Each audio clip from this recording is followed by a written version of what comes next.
Скъпи приятели, днес искам да ви покажа едно специално ястие, което е лесно, неангажиращо и много сочно. Става дума за кълцано печено свинско.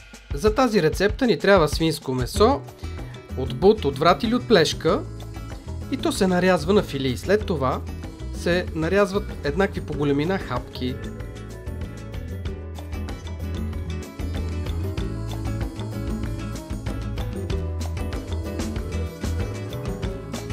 Време е хапките да се подправят.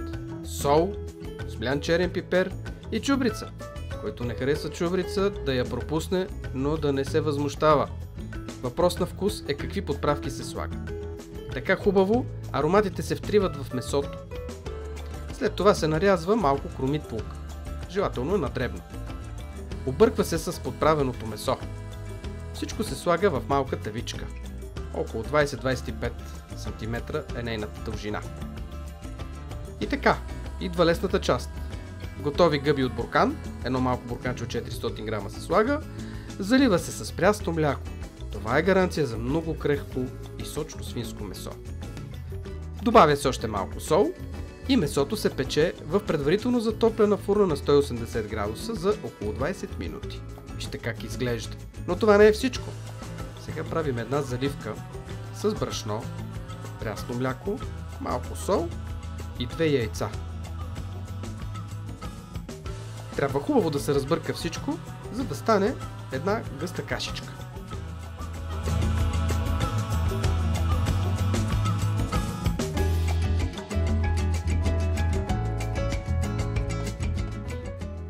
С тази заливка трябва да се полее месото. Връща се на 180 градуса във фурната и се пече за 10 до 15 минути, не повече. Това дава невероятен вкус на ястието. Но за да бъде още по-вкусно, преди да го изпечем, слагаме парченца масло. Виждате една много лесна и интересна рецепта за всеки ден и за всеки дом. Успех и добър апетит! Печено кълцано свинско. Необходими продукти: 400 грама обезкостено свинско месо, една чайна лъжичка чубрица, 100 грама стерилизирани гъби, черен пипер и сол на вкус, половин глава лук, 30 грама масло, 250 мл прясно мляко, 5 супени лъжици брашно, 2 яйца.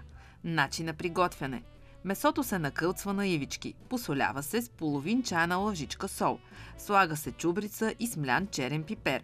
Хубаво се размесва с подправките. Лукът се нарязва наситно и се умесва с месото. Всичко се слага в тавичка.